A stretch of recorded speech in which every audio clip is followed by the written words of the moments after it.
다윗 공동체를 배우다 오늘 25번째입니다. 여러분, 승리 후에도 변하지 않습니다. 우리 기독교 신앙은 기본 진리가 무엇이냐면 누구든지 예수 그리스도를 믿으면 변하여 새 사람이 된다는 것입니다. 그래서 기독교는 변화의 종교라고 그렇게 말씀하고 있습니다. 그래서 예수를 믿으면 누구든지 삶의 가치관과 방향이 이제 예수 그리스도의 길을 쫓아서 살아가는 삶을 살아가게 되어 있습니다. 그런데 문제는 어디에 있냐면 변하기는 변하는데 그 변하는 모습이 좋게 변하는 것이 아니라 나쁜 방향을 향해서 변하는 사람들이 있다는 것입니다. 마치 교만의 유혹이 찾아와서 그동안 이룬 모든 수고와 업적이 오로지 자기의 권력으로 둔갑해서 타락의 길로 걸어가는 그 일들을 많이 보게 됩니다. 목회자들이 타락해서 그만 그 교회가 타락하는 것을 보게 되고 성도들이 타락하기 때문에 사회가 어지러워지는 것을 보게 됩니다. 가난하고 없을 때는 주님만을 찾았는데 어느 정도 먹고 살게 되면서 그때부터 자기의 이름을 내기 위해서 바벨탑을 쌓고 더 이상의 순종이 없고 내가 하고 싶은 대로의 신앙생활을 하는 모습들을 우리는 많이 보게 됩니다. 사랑하는 여러분, 드디어 오늘 다윗이 왕이 되었습니다. 물론 남쪽이라고 하는 12지파 중에 가장 작은 지파가 유다 지파입니다. 그때까지만 해도 수도는 어디였냐면 헤브론입니다. 헤브론 마므레 상수리 숲을 앞에서 누가 제단을 쌓았죠? 아브라함이 13장에 보면 창세기에 제단을 쌓습니다. 마므레는 뭐죠? 교제의 자리. 상수리 무슨 뜻이라고 그랬어요? 마므레, 헤브론 마므레 상수리. 거기서 상수리는 마므레는 뭐라고 그랬죠? 뜨거운 교제의 자리. 그래서 아브라함은 늘 옮겨가는 곳마다 뜨거운 하나님과의 교제 자리에 나가서 예배를 드렸기 때문에 그는 믿음의 조상이라고 불리는 것입니다. 여러분, 우리의 삶에 예배가 있다고 하는 것은 예배가 있다는 것은 내 삶의 방향과 목적이 분명한 것입니다. 그래서 우리는 이 예배에 그냥 나오는 것 같지만 사실은 여러분이 나오실 때 잘 기억해야 되는 것이 무엇이냐면 세상의 가치를 가지고 이곳에는 들어올 수 없는 곳이 교회입니다. 그래서 들어오면서 입구에 그 문구를 보았겠지만 높은 자가 절대 교회에 들어올 수가 없습니다. 낮은 자가 교회에 들어와서 높아지는 곳이 교회입니다.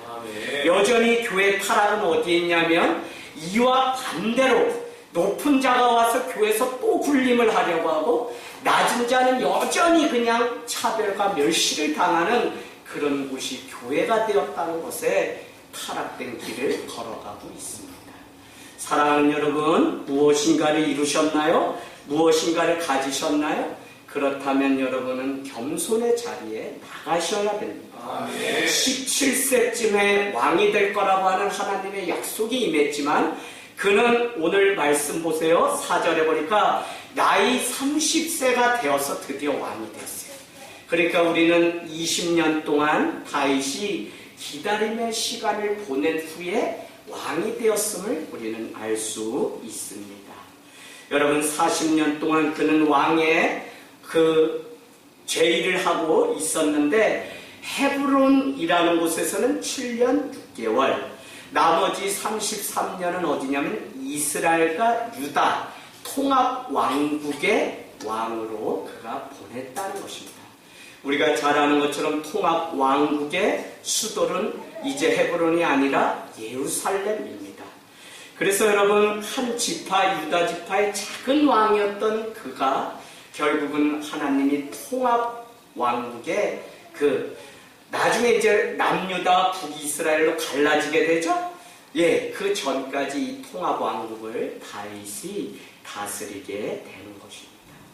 저는 우리가 살아가면서 놓치지 말아야 되는 것이 누구든, 아니 오늘 다윗의 인생을 보면 한마디로 말을 하라면 기다림의 인생입니다. 수도 없는 광야의 삶과 전쟁의 삶과 배신의 그 삶이 그 자리에 있었지만 그는 묵묵하게 걸어갔던 사람입니다. 하나님의 약속이 보이지 않을 때가 얼마나 많습니까? 계속되는 사울왕의 공격으로 인해서 그는 계속되는 광야길을 걸으며 피폐한 삶을 살았던 사람입니다.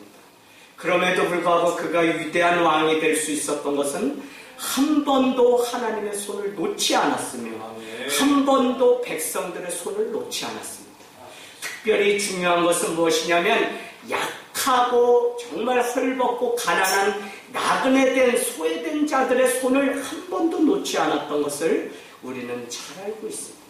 심지어는 사무엘상을 통해서 우리는 아둘람 굴에 숨어 있을 때 그는 자신이 도망자의 신분임에도 불구하고 그곳에 왔던 사람들, 사무엘상 22장인가 23장에 보면 그죠? 한이 많고 그냥 사연 다 있는 그런 사람들이 모인 그 400명의 백성들을 외면하지 않고 보살폈던 것을 우리는 알고 있습니다. 그런가 하면 전리품에 있을 때 건너지 못하고 부술가 건너편에 앉아있던 그들은 빨리 해서 저 그냥 돌려보내자라고 말하는 전쟁에 참여했던 사람들이 있음에도 불구하고 다윗은 그렇지 않았습니다. 그들이 비록 전쟁 가운데 나가지 않았지만 그들도 우리와 함께했던 백성이며 그들도 기다리고 있었기 때문에 이 전리품을 똑같이 나눠주자고 그렇게 말했던 것을 우리는 너무 잘 알고 있습니다. 사랑하는 여러분, 다윗의 인생을 보면서 우리가 겪고 있는 많은 상황을 우리는 한번 생각해 보게 됩니다. 그런데 우리가 겪고 있는 많은 상황이라고 하는 것은 결국은 우리가 인생의 전체를 놓고 볼 때 한 부분이요, 한 과정입니다. 여러분, 인생을 살아갈 때 두 부류의 삶이 있습니다. 어떤 사람은 내 앞에 있는 이 환경이 풍랑이 큽니다. 그러나 이것을 잠잠하고 작은 것처럼 여기면서 살아가는 사람이 있습니다. 믿음의 용사입니다. 그런데 그냥 작은 일인데도 이거 그냥 큰일 난 것처럼 오늘 다 죽는다고 하면서 막 떠벌리고 막 이렇게 그냥 살아가는 사람들이 있습니다. 늘 두려움과 겁에 질려서 믿음 없이 환경 따라 살아가는 삶입니다. 여러분께 늘 말씀드리지만 믿음이란 무엇이냐면 관점을 가지고 사는 믿음의 관점을 그 관점을 가지고 살아간다는 것이 왜 중요하냐면 우리에게 일어나는 그 많은 광경을 달리 볼 수 있는 믿음의 관점 때문에 그 사람의 인생이 위대한 것입니다. 여러분, 이 핸드폰을 여기서 보는 관점과 여기서 보는 관점은 다릅니다. 우리가 살아가면서 만나는 많은 광경이 있는데 어떤 관점으로 이 광경을 바라보냐에 따라 천지차이입니다. 그런데 믿음의 관점이 없게 되면 작은 일임에도 불구하고 막 큰 일처럼 그걸 떠벌리면서 막 이렇게 해서 믿음의 길에서 떠나는 사람이 얼마나 많죠. 그 사람들이 다 어디에 있냐면 교회에 있습니다. 왜 우리가 예배가 되지 않고 하나님을 내 인생의 전부 사순절의 주님의 십자가를 온전히 우리가 따라가지 못하고 여전히 내 발길, 내 인생이기 때문에 내가 살아가냐면 여러분, 우리 안에 하나님께 믿음의 관점을 드리지 않기 때문에 그렇습니다. 사랑하는 여러분, 다윗은 큰 일을 작게 만드는 사람입니다. 매 순간 일어나는 모든 일을 하나의 과정으로 여기면서 그는 기쁨 가운데 살아갔습니다. 그런가 하면 진지하게 감정이 아니라 하나님의 말씀의 약속을 따라서 움직였던 것을 우리는 너무나 잘 알고 있습니다. 오늘 당장 죽을 것처럼 당장 나만 겪고 있는 일처럼 생각하면 우리는 스스로 그 물에 빠져서 죽는 길을 택하는 것입니다. 그래서 잘 들으셔야 되는 게 다 똑같이 사람들이 이 땅에 태어나서 살다가 가는 것 같아요. 또 어떤 사람은 마리아와 같이 그 이름이 기념되는 삶이 있습니다. 성도도 다 똑같은 성도가 아닙니다. 하나님 앞에 분명한 믿음을 가지고 살아갔던 사람만 인정하는 거지 내가 어떻게 산다 떠벌려서 그게 인정되는 믿음이 아니에요. 하나님이 보시기에 아름답고 하나님이 보시기에 귀한 믿음이 하지 안 그래요. 그래서 주님 오시는 날까지 여러분이 잘 하셔야 되는 게 정말 믿음 있는 사람만이 하나님께 구원받는 것이지 교회 다닌 것 때문에 구원받는 건 여러분 아닙니다. 이렇게 말하는 목회자가 많지 않아요, 여러분. 제가 왜 개혁신학위에 말씀을 전하면서도 이와 같이 여러분에게 말씀드리냐면 교회를 다니면서도 여러분 믿음 없는 사람이 너무 많기 때문에 그렇습니다. 왜 우리가 백희숙 집사님의 그 삶을 보고 슬퍼하면서도 우리가 기뻐할 수 있었던 게 무엇이죠? 그분의 삶이 결코 헛되지 않았기 때문에 그렇습니다. 여러분 저는 그런 것 같아요. 누구든지 잘 산다고 하지만 그 삶의 끝을 보면 합니다. 예수님도 요한복음 13장에 보면 아버지께로 돌아갈 때가 이런 것을 알았다고 말씀합니다. 전도서 3장도 날 때가 있으면 죽을 때가 있는데 우리에게 사람으로는 시작과 끝을 알지 못하겠다는 거. 왜요? 영원을 사모하게 하려. 그러면서 전도서는 우리에게 말씀하죠. 형통한 날에는 기뻐하고 공고한 날에는 자기를 돌아보아 하나님께 돌아가라고 이야기합니다.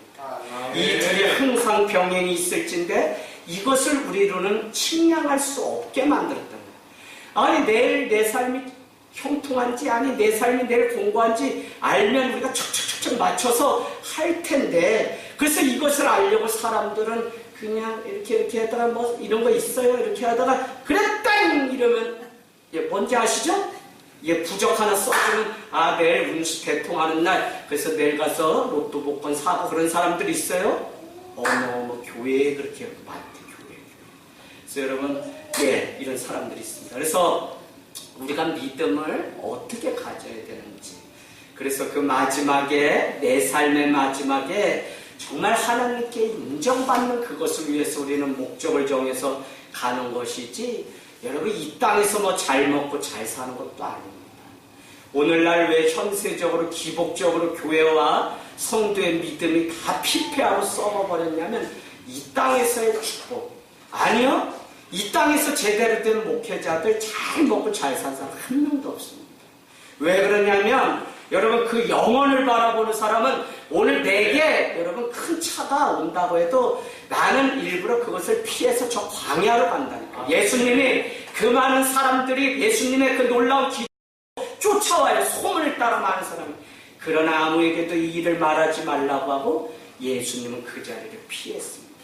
영광이 자기에게 올까? 아니면 이 사람들이 믿음이 아니라 소문을 따라왔다가 하나님은 정작 보지 못하고 그냥 소문 따라갈까봐 오히려 그 자리를 피했던 것을 우리는 알게 됩니다. 사랑하는 여러분, 다윗의 인생은 이와 같이 변방에서 양떼를 치면서 시작된 인생입니다. 그가 왕자의 자리에 왕으로 앉기까지 20년의 시간 동안 기다림이 있었습니다. 물론 다윗은 오늘 왕이 되는 것이 그의 목표가 아닙니다. 다윗은 오로지 그 중심을 하나님께 드리는 데 있습니다. 저는 오늘 목회자로 제가 부름받고 말씀을 태어나고 어떤 이는 집사로 어떤 사람은 권사로 장로로 부름받은 직분이 너무 중요해요. 교회가 세워지는데 직분을 하찮게 여기기 때문에 교회가 안 세워져요. 직분이 중요합니다. 그럼에도 불구하고 이 직분보다 더 중요한 게 무엇인지 아세요? 주님 앞에 순종하며 믿음으로 살아갔던 한 사람의 그냥 종으로 사는 일이 중요하지. 오늘 목사로서 뭐가 되고 그건 내가 그냥 충성을 다하라고 주신 것이지 우리는 믿음을 너나 할 것 없이 드려서 주님 앞에 정말 내 삶의 중심을 드리는 것이 목표가 되어야 됩니다. 그 목표가 분명하면 삶의 가치가 달라요. 여러분 아직도 무엇이 되고 무엇을 가지는 것이 가치이기 때문에 날마다 내 삶의 방향이 여러분 돈 벌고 잘 먹고 잘 살고 벌써 틀려버렸어요. 내가 하나님께 영광을 돌리기 위해서 가는 길이면 길이 벌써 달라요. 마태복음 7장은 우리에게 분명히 말씀합니다. 주님께 가는 생명의 길은 협착하고 좁은 길인데 그 길로 가는 사람은 적다는 것입니다. 그러나 넓은 길을 택해서 가는 사람들은 아주 많은데 그 길은 가봐야 그 끝에 가보면 죽음이 기다리고 있다는 것입니다. 그래서 여러분 정말 내 인생이 오늘 내가 먹을 수 있어요. 내가 좋은 집에 살 수 있어요. 내 등 따실 수 있어요. 그러나 내가 그것 가지고 가난한 약자를 돌보는 삶의 우선이 되지 않는다면 그 사람은 잘못된 사람. 그래서 성경은 분명히 우리에게 사도행전 20장은 말합니다. 에베소 교회를 떠나면서 사도 바울은 그 백성들에게 얘기하기를 뭐라고 얘기하냐 이렇게 얘기합니다. 받는 것보다 주는 것이 복되다는 것입니다. 여러분 늘 섬기는 그 자리에 가기를 주님의 이름으로 부탁을 드립니다. 이유는 한 가지, 우리의 중심, 우리의 삶의 가치가 세상 사람과 다르기 때문에 그렇게 우리는 예수 그리스도께서 그렇게 자신을 죽기까지 주셨기 때문에 우리는 그런 삶을 살아가는 것입니다. 여러분 꿈을 가지고 살아가지만 가치가 분명하지 않으면 우리는 그 꿈을 내가 잘 먹고 잘 사는 일을 위해서 돈을 벌고 대학을 가는 것들을 보게 됩니다. 다윗은 오늘 블레셋 골리앗을 이기고 난 뒤 억울하게 도망자의 삶을 살게 되고 400명, 600명을 거니는 지도자가 됩니다. 왕이 되었지만 고작 가장 작은 유다 지파의 왕이 됩니다. 그러나 그 많은 기다림의 과정 동안 20년 동안 이 다윗 왕은 무엇을 했냐면 어떻게 그 백성과 하나님을 섬길지 끊임없는 훈련 속에 있었습니다. 저는 분명해요. 제가 경험했던 많은 아픔, 여러분이 겪고 있는 많은 그 간증거리가 다 결국은 우리를 세우고 그 최종 목표는 하나님과 이웃을 섬기기 위해서 우리를 훈련시킨 것이지 우리의 자고한 마음, 우리의 높은, 우리의 잘못된 그 가치관 방향으로는 어느 누구도 섬기고 빛과 소금이 되지 못해요. 적어도 여러분 직분자면 잘 들으세요. 교회 부흥시키려고 하는 거 아니에요. 생명에 대한 안타까움 가지고 오늘 승준이처럼 1년에 한 사람은 생명을 낳는 일이 있어야지 그냥 나 혼자 잘 먹고 나 혼자 잘 믿어서 뭐 하려고. 저는 이번 주에 가장 기쁜 소식을 들었어요.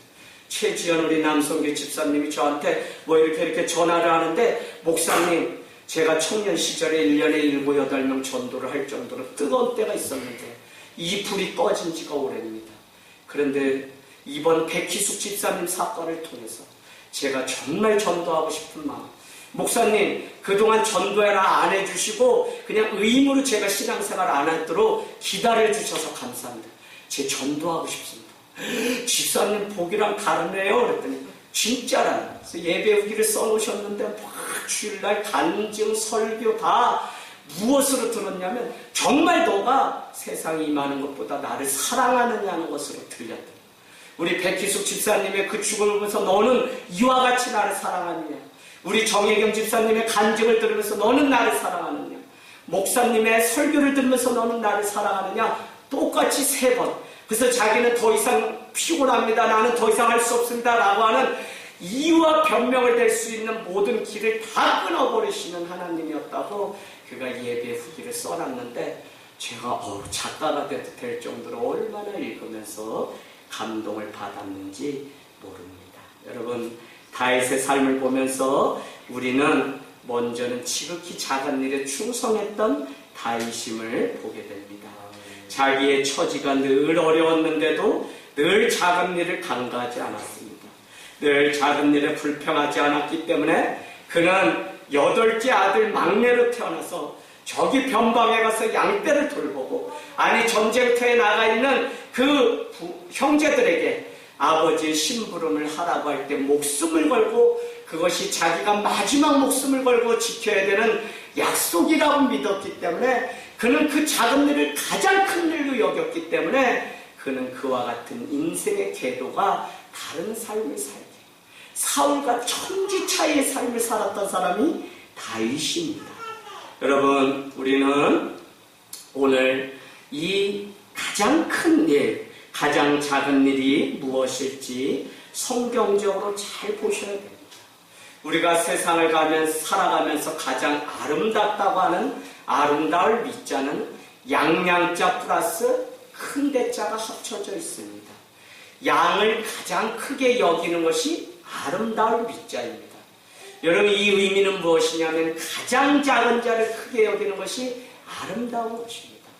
예수 그리스도는 큰 자로 오시지 않았습니다. 가장 작은 자입니다.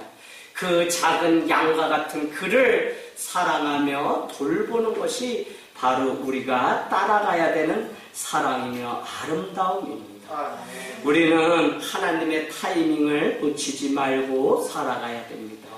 하나님은 고난이 있을 때나 아니면 우리가 일상에 평범할 때나 우리를 늘 훈련을 시킵니다. 많은 사람들은 어렵기 때문에 주님을 따르는데 그건 미련한 삶이에요. 여러분 예수 믿으려면 아주 일찍 믿으세요. 죽기 직전에 그냥 예수 믿어요. 물론 복된 죽음입니다. 그러나 우리가 예수가 없으면 이 땅에서 얼마나 염려 근심 안고 살아가요.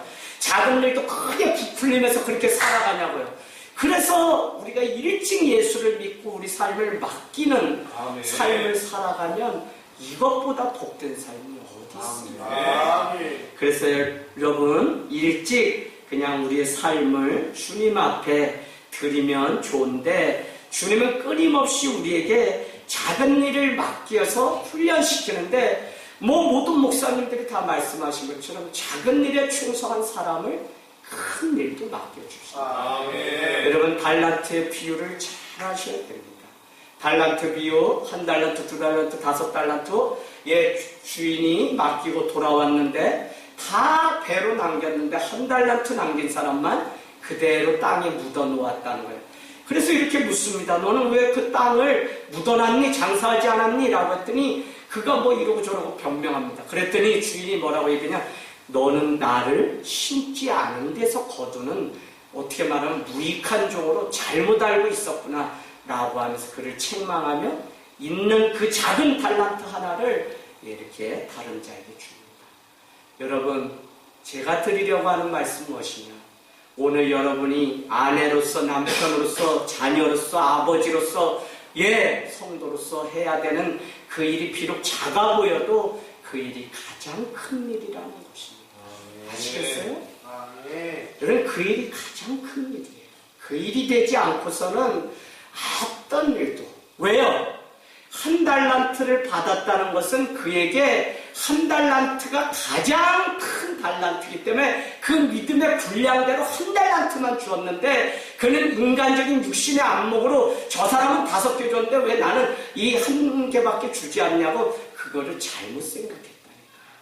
여러분 나에게 그냥 기도하라, 나에게 뭐하라 교회에서 여러분에게 일을 맡길 때가 있습니다. 그것이 작아 보여서 안 하시나요? 그렇다면 여러분은 무익한 종입니다. 정말 여러분이 올 한 해 약속하신 게 있어요. 주님 약속의 말씀도 받으셨습니다. 그러면 그 말씀 묵상하면서 여러분이 해야 할 일도 다 있어요. 여러분 뭐 회장, 부회장 다 있어요. 언제까지 시켰어요?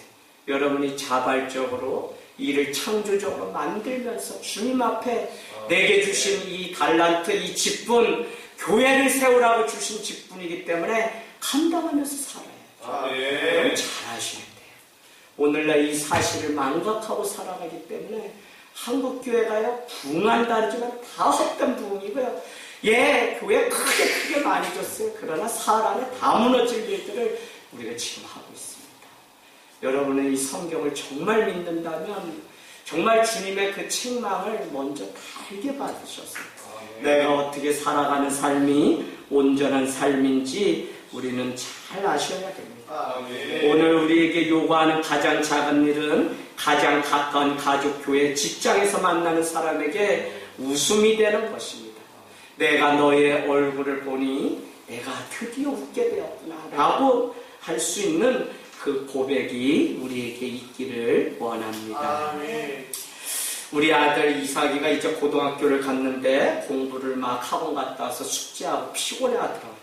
저는 공부 잘하는 아들은 한 번도 원하지 않아요. 그냥 이 아이가 자기 인생을 창조적으로 살고 어떻게 행복하게 사는 건지 아는 아들이 되길 원해요. 목회자 자녀들이 다 잘못되는 것 중에 하나가 기도해서 아버지 체면 때문에 뭐 때문에 서울대 가야 된다고 하기 때문에 애들이 신앙 버리고 다 잘못돼요. 그래놓고 나중에 뭐 이러고 아이들한테 정말 영원한 것을 가르쳐줘야 되는데 못 그런 가정이 너무 많아요. 안타까워요. 여전히 세속적인 야망과 목적이 우리에게 있기 때문에 그래요.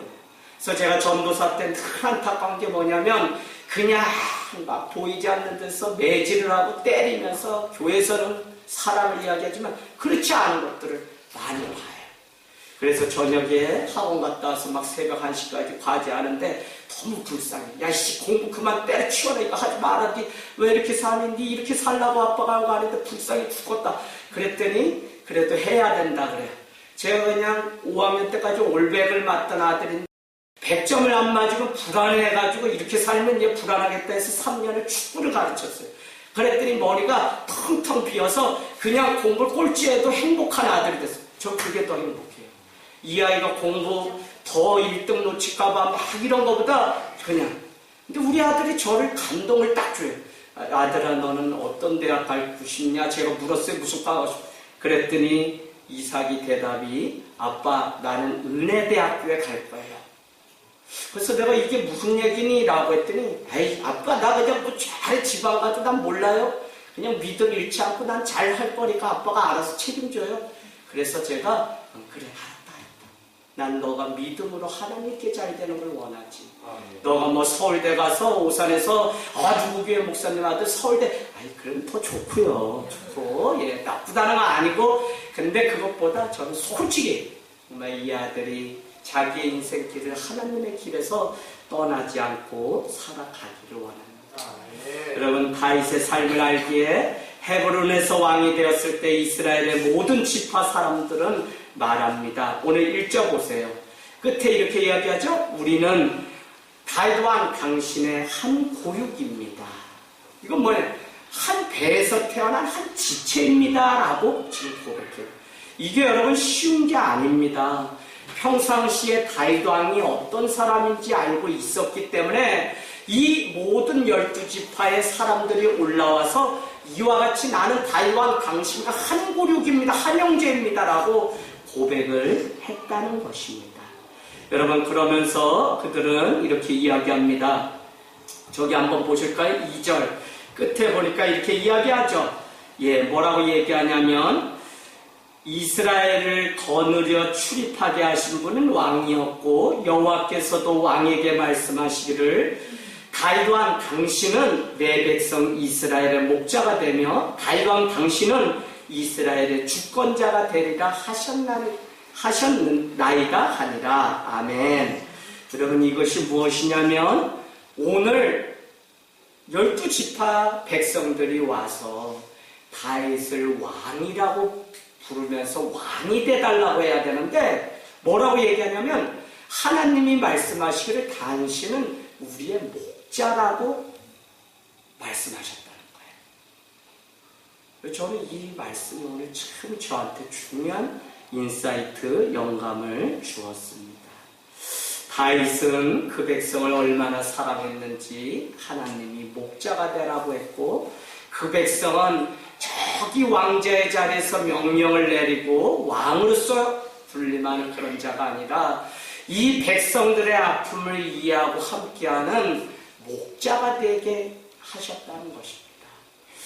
여러분, 우리는 오늘 이 고난의 과정을 통해 얻은 왕이라고 하는 20년 만에 얻은 자리지만 그는 왕의 자리에서 내려와 목자의 자리에 내려가 섬기는 자로 살아가는 삶이었다는 것을 우리는 잘 알고 있습니다. 정말 이 세상에 가장 큰 자가 누구일까요? 바로 섬기는 자입니다. 섬김을 받는 자가 아니라 섬기는 자입니다. 그래서 우리는 목자로 살아도 왕으로 살지 못한다 할지라도 우리는 큰 자가 될 수 있습니다. 왜요? 우리는 지극히 섬기는 낮은 자리에 처하면 주님께서 우리를 높여주실 것이기 때문에 그렇습니다. 인간의 몸으로 오실 때 종의 형체를 입고 이 땅 가운데 예수 그리스도는 오셨다는 것입니다. 그는 우리를 위해서 죽기까지 그 자신을 내어주신 삶이었습니다. 그럼에도 불구하고 오늘 다윗이 이와 같이 살 수 있었던 유일한 이유는 그에게는 약속의 말씀이 있었다는 것입니다. 승준이 어머니, 이런 말 들어보셨어요? 아이고, 그냥 죽어도 저기 쥐구멍에 해 뜰 날이다. 이런 이야기 들어보셨어요? 예, 제가 참 많이 듣고 자랍니다. 재아가 네가 공부만 열심히 해라. 우리 집에도 공부 열심히 하면 저 빛이 들어요. 그래서 5학년 때 빚이 6억에 허덕이고 목장 소 100마리 하다가 저 전두환 씨 저기 있어요 거시기 그 동생 정경아 씨 축협회장 할 때 외국수 막 들어오면서 그냥 속값이 폭 나가면서 150만 원짜리 소가 30만 원밖에 가지 않아서 오면 6억의 빚을 진 적이 저희가. 그 당시 우리 시골에는 전기불도 들어오지 않고 한 평이 500원 하던 동네에서. 그래서 저는 몰랐다니까요. 처음 읍내 나와서 버스를 타는데 얼마나 울게 하면서 왔는지 죽겠는 거야. 나 내 엄마 내 아버지 있는 집으로 보내줘 막 했더니 원주에 내렸어요. 그래서 여기서 끝인 줄 알았더니 나는 저기 서울로 가야 되는데 또 차 탔더니 울게 까만 봉지 뒤집어 쓰고 그냥 얼마나. 그 다음에 이만 해가지고 고향으로 가야 되는데 멀미하는 게 구려가지고. 그래가지고 그때마다 그냥 멀미하면서 그 먼 길을 오고 갔던 아픔이 저에게도 있습니다. 여러분, 오늘 그 많은 과정들을 참고 넘길 수 있었던 것은 세상의 말이지만 열심히 하면 하늘은 그 사람을 돕는다와 같은 격언처럼 오늘 다윗은 하나님의 사람이기 때문에 그에게는 하나님의 말씀을 붙잡고 사는 것이 있었다는 것입니다. 다윗이 하나님의 쓰임 가운데 있었던 것은 바로 말씀 가지고 기다렸기 때문에 그는 하나님의 쓰임이 있었습니다. 사무엘 하 2장을 여러분 기억하세요? 사무엘 하 2장. 벌써 여러분 사울도 죽고 요나단도 죽었습니다.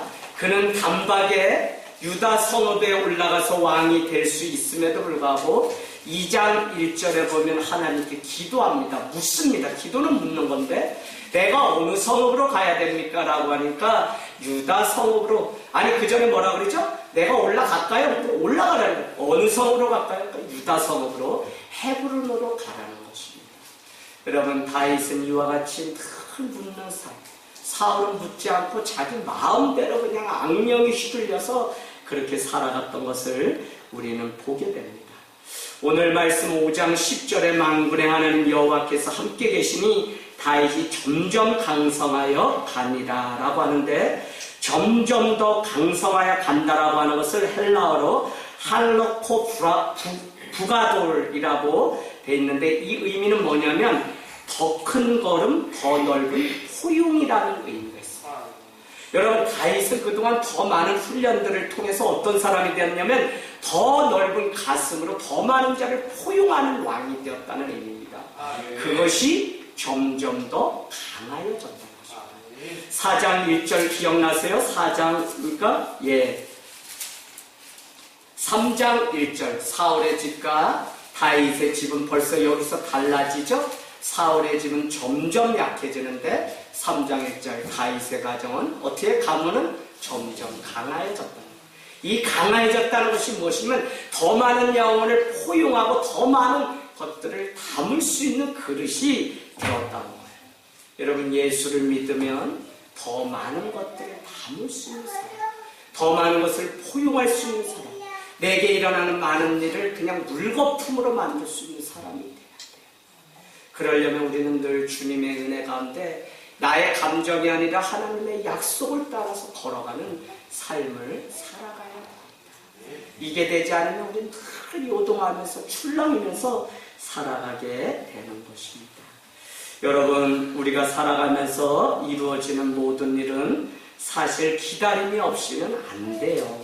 하나님의 말씀 속에 산다는 것은 하나님이 지금 뭐 잘 안 되고 저 구렁텅이에 빠질지라도 반드시 하나님의 약속의 말씀이 있기 때문에 절대 주권이 있기 때문에 내가 오늘 손해보고 뭐 할지라도 나는 하나님 앞에 예배하고 하나님 앞에 믿음을 드리겠다고 하는 그것이 있어야지 우리는 우리의 삶을 주님께 드리는 것이지 이게 안 되면 우리는 하나님의 절대 주권을 인정하지 않게 됩니다. 하나님은요 그 기다림을 통해 하나님을 더 의지하게 하고 더 신뢰하며 변함없이 승리 후에도 하나님과 이웃을 섬기게 하시려고 우리를 어떻게 해요? 훈련시키고 있다는 것입니다. 지금 훈련의 문이 이제 다 넘어갔거든요. 그런데도 또 훈련이 기다리고 있어요. 왜 그렇다고요? 승리 후에 값을 지불해야 되는데 많은 사람들이 승리 후에 다 변질됩니다.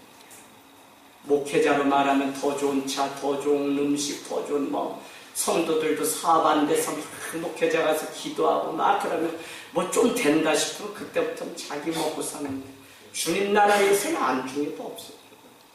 이와 같은 사람이 얼마나 많죠. 여러분, 성경은 우리에게 말씀합니다. 너가 그렇게 곡식을 많이 쌓아서 어떻게 할까 하다가 어떻게 했다고요? 곡간을 하나 지었다는 것입니다. 그런데 이렇게 이야기합니다. 이 어리석은 자여, 오늘 내 영혼을 와서 도로 찾으면 그것이 다 누구의 것이 되는 거예요? 내일은 없어요. 성도에게 내일이 있다고 믿는 믿음은 벌써 잘못됩니다. 내일은 하나님이 우리에게 선물로 주셔서 누리는 것이지, 내일 뭐를 하겠다, 내가 더 뭐를 가지면 뭘 베푸겠다, 다 거짓말, 속는 거예요. 여러분, 오늘 하나님 앞에 작은 일에 충성하고 지극히 작은 일을 귀하게 보고 작은 영혼 하나를 죽게 하듯 하는 마음이 있을 때 우리는 내 곡간을 풀어서 주님 나라를 위해서 살 수 있는 것이지, 이 가치가 분명하지 않으면 오늘 동록이 와서 그 많은 것을 다 먹어버리면 그것이 다 누구의 것입니까? 다 왜 그렇게 살아요? 내일이 있다고 착각하는 거예요. 여러분, 저는 올해도 벌써 몇 번 장례식 있었어요. 자다가 가신 분이 2분이에요, 여러분. 물론 96세, 99세 다 호상이라 그래, 세상 말로는. 그런데 우리도 자다가 저도 그러고 다 갈 수 있어요. 무엇 때문에 우리가 살아가고 무엇 때문에 욕심내면서 이 많은 쥐야 많은 것들 누리면서 나만 살아가고 있는지를 우리는 잘 보셔야 돼요. 이렇게 살지 않게 하시려고 하나님은 끊임없이 우리를 훈련시켜요. 모세가 그냥 하루아침에 40년 동안 광야에 있었던 거 아닙니다. 그는 쫓겨나서 어디로 가냐? 미디안 광야로 가서 이두르라고 하는 장인의 양떼를 돌보는 일만 40년 했어요. 그 후에 그는 다시 왕궁에 가서 40년 동안 그의 인생이 부름받았던 것은 출애굽기에 보면 3장에 80세가 되었을 때 드디어 그는 영도자로, 지도자로 쓰임받았던 것을 보면 그 80년 동안 모세 인생이 받은 훈련이 무엇이었냐면, 나는 아무것도 할 수 없습니다라고 하는 I'm nothing의 그 삶, 정말 주님만이 내 인생의 전부입니다라고 하는 그것을 인정하게 하시고, 오늘 우리도 그 훈련을 시켜요. 그게 되지 않으면 내가 누리는 이 영광과 이 정상에서 내려오지 못하고 이것을 다른 사람과 가난한 이웃을 보죠. 여러분, 저는 아주 너무 많이 봤어요. 나쁜 사람이 교회 안에 얼마나 많죠. 그렇게 가난하게 살다가 자기 집에 사람을 부리는데 때로는 신방 가면 낯뜨거울 때가 너무, 외국인들 오면 그 사람들은 더 잘해줘야지, 그게 선교인데 그 사람들 찬밥 먹이고 막 대하고 막 거의 폭언을 할 때 제가 들이닥쳐가지고 그냥 신방 예배도 안 드리고 제가 돌아온 적도 있어요. 어떻게 그렇게 하면서 그 앞에서 하나님을 찬양하고 주님의 사랑을 설교할 수 있습니까? 성도들이 있는 곳이 그곳이 하늘 땅 교회고 그곳이 하나님의 나라인데 주님의 주권 통치를 인정한다면서 교회 와서는 그럴싸하면서 세상에 와서는 하찮게, 세상 사람도 그렇게는 안 살아요. 그래서 여러분, 우리의 끊임없는 훈련을 우리는 뭐라고 여기셔야 되냐면, 정말 섬기는 낮은 자리에 가서 살라고 이와 같은 어려움을 주셨다는 겁니다. 여러분, 오늘 말씀 끝냈습니다. 드디어 예루살렘을 갖게 됩니다. 예루살렘은 이스라엘의 수도였죠. 그런데 우리는 뭐죠? 남유다의 수도입니다. 그런데 중요한 것은 무엇이냐면, 그동안 이 예루살렘의 여부수족이 지배하고 있었습니다. 이 예루살렘은 어떤 곳이냐면 높은 곳에 있기 때문에 함부로 쳐들어올 수가 없어요. 근데 높은 곳에 있기 때문에 그들은 전쟁 가운데 끊어지지 않을 물이 필요한데, 수도관을 잘해서 갈릴리에서 해서 거기까지 물을 끌어올라오는데, 그 사실을 아는 사람이 누구였냐면 다윗이었습니다. 여러분, 아무도 그것을 침략하거나 공격한 사람이 없는데 하나님이 다윗에게 지혜를 주어서 그 수도관을 타고 올라가서 예루살렘 성을 정복시키는 일들이 있게 됩니다. 이와 같은 일들을 하겠다고 할 때 오늘 3절, 4절 쭉 보면 뭐라고 얘기하죠? 그렇게 이야기합니다. 거기 여부수 사람들이 이렇게 얘기합니다. 야, 너희 와도 다윗이 절대 여기 안으로 들어올 수 없을걸 라고 이야기합니다. 그러면서 뭐라고 이야기하죠? 6절 한번 보세요. 6절 결코 이리로 들어올 수 없다는 거예요. 그러면서 이렇게까지 무시를 합니다. 아마 여기에 들어오려면 맹인이나 다리 저는 자라도 다행 너가 들어오는 건 그냥 때려잡아서 너가 못 들어오게 할걸? 그러니까 장애를 가지고 있는 사람들도 너를 막을 수 있을 정도로 너 다행 아무것도 아니라고 이야기하는데 결국은 이 여부수, 이 예루살렘을 점령하게 됩니다. 그곳을 우리는 다른 말로 여러분 써놓으세요. 시온 성이라고 부르고요. 예루살렘 성이라고 부르고 결국은 오늘 말씀의 7절인가에 보면 이렇게 되어 있죠. 다윗성이라고 다윗이 이름을 지었다는 것입니다. 성지 순례가 보면 다윗성이 있습니다. 지하로 한참 계단을 300m 이상 들어가야 될 정도로 엄청나게 깊습니다. 그래서 그곳에 들어가면 뭐 돌로 다 이렇게 되어 있는데 그렇게 한번 좀 다녀왔더니 생각이 됩니다. 여러분 오늘 다윗은 이와 같이 예루살렘이 너무 필요합니다. 예루살렘은 결국 남유다와 북이스라엘 가운데 있는 아무도 침략할 수 없는 가운데 있습니다. 통일 왕국의 그 왕이 되려면 양쪽을 다 지배하려면 가운데 아무 힘이 없던 그곳에 수도를 정해서 해야 되는 전략 요충지입니다. 그래서 많은 사람들이 그냥 하루아침에 예루살렘이 그냥 이스라엘 것인 줄 알았는데 안 그래요. 지금까지 다윗이 이렇게 점령하기 전까지는 예루살렘은 여부수족, 막강한 그 한 족속의 것이었다는 것입니다. 여러분 그러나 더 중요한 것은 12절에 오늘 은혜를 받습니다. 여러분 밑줄을 쫙 걸으세요. 다윗이 여호와께서 자기를 세우사 이스라엘 왕으로 삼으신 것과 첫 번째 뭐죠? 자기를 세우사 이스라엘 왕으로 삼으셨다는 것. 두 번째 그의 백성 이스라엘을 위하여 그 나라를 높여주셨다는 것을 그는 알게 되었다는 것입니다. 승리의 이 사실을 알기 때문에 다윗은 승리에도 변하지 않았습니다. 우리 중에도 승리하고 부자가 되고 로또가 복권이 되면 내일 목사님 저 몰라요. 그래서 목회자들이 가장 두려워하는 게 뭐냐면 목사님 복권 한번 사볼까? 이런 사람 무서워해요. 이게 되면 좋은데 되면 또 그냥 누구세요? 누구시더라? 이렇게 얘기할까봐 이게 무서운 거예요. 왜요? 당장 저만 해도 딱 이렇게 돼봐요. 어디서 뵌 분 같은데 누구시더라? 이러고 지나간다니까요. 그래서 여러분 오늘 다윗의 삶은 승리에 변절되지 않는데 그 첫 번째 뭐냐? 자기를 세우신 분이 왕으로 세우신 분이 하나님이다. 또 한 가지는 이스라엘 백성을 위해서 자기를 세웠다는 그 사실을 알게 되었고 그 일 때문에 이 나라를 높여서 사용하셨다는 것을 잊지 않았다는 것입니다.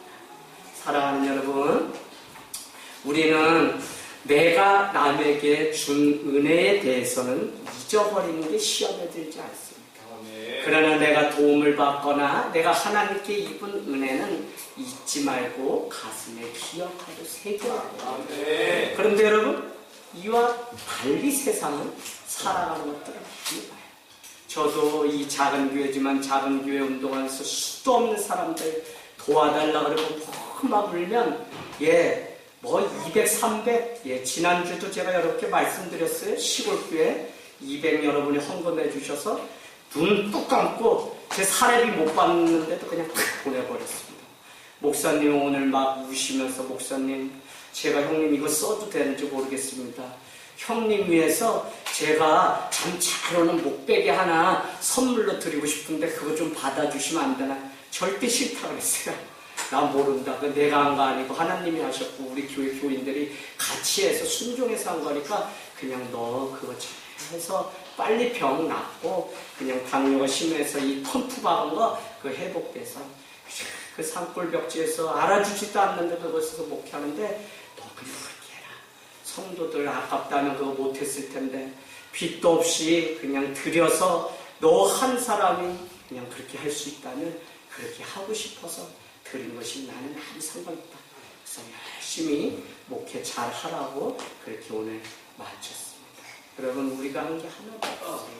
그냥 하나님의 은혜로 여기까지 오고 사는 것이지 우리가 한 게 아무것도 없습니다.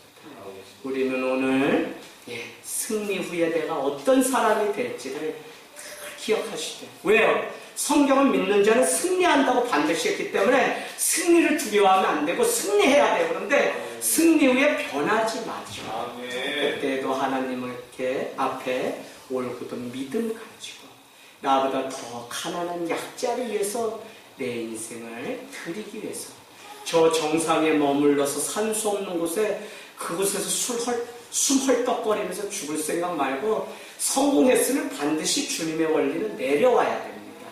그래서 산에서 정상에서 내려와서 가난한 자를 도울 수 있는 그런 삶의 자리에 가기를 주님의 이름으로 부탁을 드립니다.